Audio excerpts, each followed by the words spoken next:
ये आकाशवाणी है। प्रस्तुत है कार्यक्रम सुर्खियों में। इसके अंतर्गत सुनिए वाइब्रेंट विलेज प्रोग्राम पर चर्चा। इसमें भाग ले रहे हैं आंतरिक सुरक्षा विश्लेषक अमरीश श्रीवास्तव और आकाशवाणी संवाददाता ओमवेश उपाध्याय। केंद्रीय गृह मंत्री और सहकारिता मंत्री श्री अमित शाह 10 से 11 अप्रैल को अरुणाचल प्रदेश के दौरे पर हैं। अपनी यात्रा के पहले दिन यानी 10 अप्रैल को उन्होंने अरुणाचल प्रदेश के ओंजा जिले के सीमावर्ती गांव किबुतु में वाइब्रेंट विलेज प्रोग्राम का शुभारंभ किया। आज इसी पर विस्तार से चर्चा करने के लिए हमारे साथ हैं आंतरिक सुरक्षा विशेषज्ञ श्री अमरीश श्रीवास्तव जी। कार्यक्रम में आपका स्वागत है श्रीवास्तव जी। धन्यवाद। चर्चा की शुरुआत मैं इस बात की समझ से करना चाहूंगा और हमारे श्रोताओं को अगर आप ये बता सकें कि वाइब्रेंट विलेज प्रोग्राम क्या है, और अगर हम इसकी बात भारत के आंतरिक सुरक्षा मामलों के सापेक्ष में करें तो यह कितना महत्वपूर्ण साबित होने वाला है। देखिए, वाइब्रेंट विलेज प्रोग्राम जो है वो काफी इंपॉर्टेंट प्रोग्राम है, खासकर सिक्योरिटी पॉइंट ऑफ व्यू से, बॉर्डर सिक्योरिटी, बॉर्डर मैनेजमेंट को लेकर।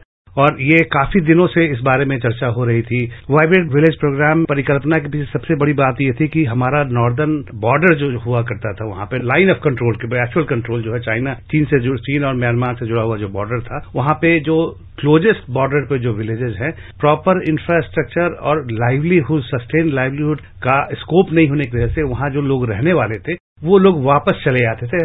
हार्श विंटर्स के समय में या ऐसे 6 महीने के आसपास वो लोग निचले इलाकों में चले जाते थे। तो उन इलाकों में जो जितने सारे गांव थे वो इस तरह से वीरान गांव बन जाते थे।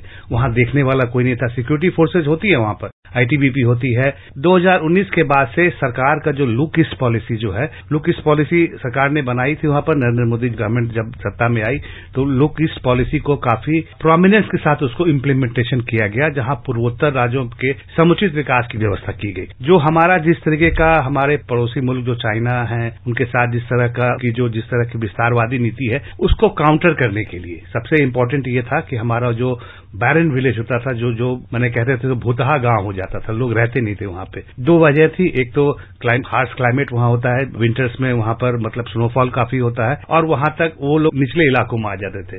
जैसे कि अगर हम एग्जाम्पल लें लद्दाख में, तो लद्दाख के बहुत सारे लोग लेह शहर में आ जाते थे, फिर जम्मू तक वहां से आ जाते थे। तो वहां पे वो लगभग 6 महीना वो गांव जो है वो खाली रहता था। क्योंकि सरकार की कल्पना थी कि बॉर्डर एसेट है, बॉर्डर पॉपुलेशन जो है वो सिर्फ पॉपुलेशन नहीं है, वो सिर्फ भारत के नागरिक, वो एक बॉर्डर एसेट भी है। आपको उम्मीद याद होगा करगिल की जब घटना हुई थी तो उस समय में जो हमारे पेट्रोल टीम को सबसे पहले बताई गई थी, जो वहां पर इंडियन आर्मी थी, वो चरवाहों ने बताया। बिल्कुल कि इस तरह से वहां पर उन्होंने कुछ बंकर्स देखा है। और सुब्रमण्यम कमेटी की एक रिपोर्ट आई थी 2002 में, उनके अध्यक्षता में अटल बिहारी वाजपेयी सरकार में करगिल जो युद्ध हुआ था उसके फॉल आउट को लेकर, क्यों हुआ, कैसे हुआ, क्या किया जाना चाहिए था, इसको लेकर एक कमेटी बनाई गई थी। उसमें भी बॉर्डर डेवलपमेंट को लेकर उसमें बातें कही गई थी। लेकिन उसके बाद की जो 2014 से पूर्ववर्ती सरकारें थी, उनके पास इन तमाम चीजों की जानकारी थी, लेकिन इस पर बहुत ज्यादा काम नहीं हुआ था। असली काम हुआ था, जो काम हुआ है वो हुआ है 2014 के बाद। इस पर पूरा फोकस किया गया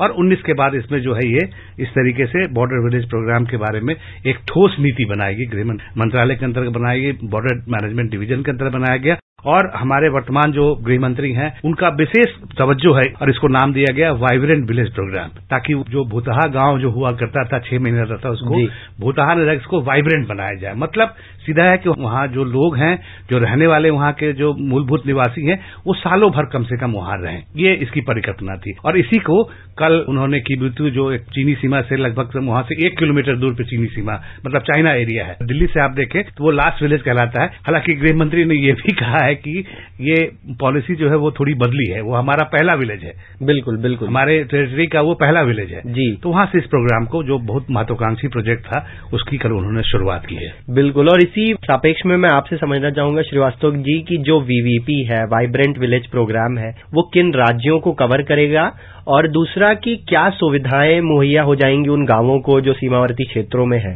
देखिए, ये वीवीपी का जो टोटल कॉस्ट है इसका बजट का, वो 4800 करोड़ का प्रोजेक्ट है यहाँ पे। और ये जो में अरुणाचल प्रदेश, सिक्किम, उत्तराखंड, हिमाचल प्रदेश और यूनियन टेरिटरी ऑफ लद्दाख, ये जो है इनके गांवों को इसमें शामिल किया जाएगा। इसमें इन 4800 करोड़ रुपए है, उसमें से 2500 करोड़ रुपए रखा गया सिर्फ रोड कनेक्टिविटी के लिए। जहां तक ये बात है कि क्या क्या सुविधाएं मिलेगी वाइब्रेंट विलेज प्रोग्राम में, जो वीवीपी प्रोग्राम है वहां तमाम तरह की सुविधाएं दी जाएगी। जैसे लाइवलीहुड कैसे बने, वहां जो लोग रहते हैं, जो जीविकोपार्जन के लिए हार्श वेदर कंडीशन में विंटर्स में जो वहां चले जाते हैं, तो उनके लिए जीविकोपार्जन की व्यवस्था की जाएगी वहां पर। उसमें वन डिस्ट्रिक्ट वन प्रोडक्ट जैसे जो गवर्नमेंट का स्कीम है उसको प्रमोट किया जाएगा। टूरिस्ट हब बनाया जाएगा उन इलाकों में, जहां की आने वाले दिनों में ऐसी भी संभावना है कि उसको जैसे हिमाचल प्रदेश में या और कई पहाड़ी राज्यों में होम स्टे का कंसेप्ट है, वो होम स्टे का भी कंसेप्ट वहां बनाया जाएगा। उसके अलावा जो सरकार की योजनाएं हैं, जैसे बैंकिंग फैसिलिटी है, टैप वाटर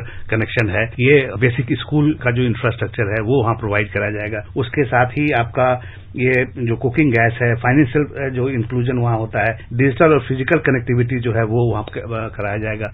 बिल्कुल श्रीवास्तव जी, आपने अभी कहा कि कैसे 2,500 करोड़ की जो राशि है वो कुल राशि में से आवंटित की गई है रोड कनेक्टिविटी को लेके। तो अगर हम सीमा सुरक्षा से जुड़े हुए मुद्दों पे चर्चा करें, चाहे हमें वहां पर कोई सामान पहुंचाना होता है या कभी सेना जा रही होती है, तो ऐसी स्थिति में एक महत्वपूर्ण भूमिका सड़कों की रहती है। उसके विषय में आप अगर श्रोताओं को विस्तार से बता सकें। देखिए, सड़क जहां भी जाती है जी, अपने साथ विकास के कई सारे आयाम ले जाती है। सड़क अगर जाएगी तो वहां शिक्षा भी जाएगी। सड़क अगर किसी दूरवर्ती इलाके तक पहुंचती है जहां की प्रॉपर रोड कनेक्टिविटी नहीं है, वहां सड़क के होने से एजुकेशन आएगा, वहां पर एम्प्लॉयमेंट जनरेशन वहां होगा, लोग वहां से पीछे जहां पर ज्यादा आबादी जहां पे है तो वहां नौकरी के लिए जा सकेंगे। तो सड़क हर तरह की समृद्धि लाती है। ऐसे किसी भी इलाके में जहां सड़क नहीं है वहां पे है, उन रोड्स कनेक्टिविटी नहीं होने की वजह से उसका जो ऑलराउंड डेवलपमेंट होता है ना, वो अक्सर विकास की दौड़ में बाकी अन्य जगहों की अपेक्षा वो पिछड़ जाती है। तो इसीलिए ये सबसे इम्पोर्टेंट रखा गया है, क्योंकि ये जो बॉर्डर एलएसी पे जितने गांव हैं वो माउंटेनियस टेरेन है, वहां पे है रिवराइन बेल्ट भी वहां पे है, नदी का तलछटी भी पड़ता है, वहां पहाड़ी इलाका है, इलाकों में तो वहां पहुंचना थोड़ा मुश्किल होता है।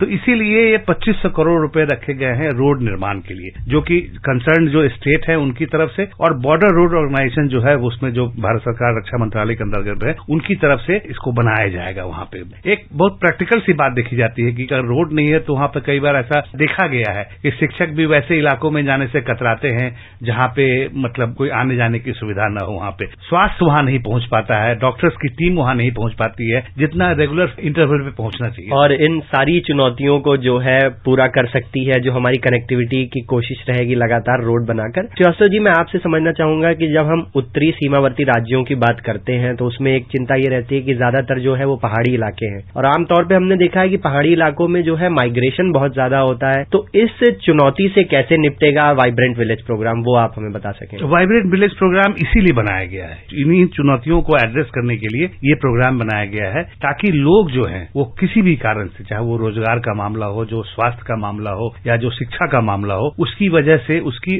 अनउपलब्धता की वजह से, उसके नॉन अवेलेबिलिटी की वजह से लोग वहां से छोड़ कर न जाए। देखिए, किसी भी आदमी के लिए सस्टेन करने के लिए जो भी व्यक्ति या जो बॉर्डर एरिया में या जिस भी किसी टेरेन में रहता है वो वहां पर अपना कुछ न कुछ जीविकोपार्जन का साधन बनाता है, लेकिन ये एक सस्टेन तरीके से वहां हो तभी लोग वहां रह पाते हैं। बिल्कुल। आप लद्दाख में देखेंगे, लद्दाख में भी हमारा जो पड़ोसी है वो मतलब चाइना के साथ जो हमारा जिस तरीके का स्कर्मिश चलता रहा है आज तक वहां पे, तो लद्दाख वाले इलाके में भी कई सारे ऐसे जगह पे हैं, या सिक्किम में देख लें, अरुणाचल में देख लें, चीन की बड़ी कुत्सित निगाहें हमारे क्षेत्र पर रहती है और तमाम तरह का वो हथकंडा अपनाता है। अभी पिछले महीने में उन्होंने 11 अरुणाचल प्रदेश को अपना वो अभिन्न अंग मानता है, कुछ इलाकों का नाम उसने बदल दिया, जिसका कि भारत सरकार ने बहुत ही कड़ा विरोध किया। विदेश मंत्रालय की तरफ से भी स्पष्टीकरण आया कि बिल्कुल ही अरुणाचल प्रदेश हमारे भारत का अभिन्न हिस्सा है और चाइना का कोई राइट नहीं बनता है। तो चाइना इस तरह की प्रैक्टिस करता रहता है। इसके लिए जरूरी है कि इन चीजों के लिए वहां पे कि लोग वहां रहें हमारे। मैंने पहले भी कहा था कि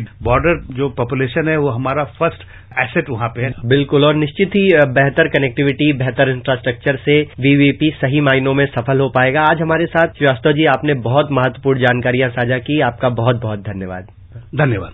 अभी आप सुन रहे थे वाइब्रेंट विलेज प्रोग्राम पर विशेष चर्चा। इसमें भाग ले रहे थे आंतरिक सुरक्षा विश्लेषक अमरीश श्रीवास्तव और आकाशवाणी संवाददाता ओमवेश उपाध्याय। ये कार्यक्रम आकाशवाणी के समाचार सेवा प्रभाग द्वारा प्रस्तुत किया गया। इसे आप हमारे mobile app news on AIR और YouTube channel news on AIR official पर भी सुन सकते हैं। इस कार्यक्रम के संबंध में अपनी प्रतिक्रिया आप हमें ईमेल या व्हाट्सएप के माध्यम से भेज सकते हैं। ईमेल का पता है airnsdtalks@gmail.com और व्हाट्सएप नंबर है 9289094044।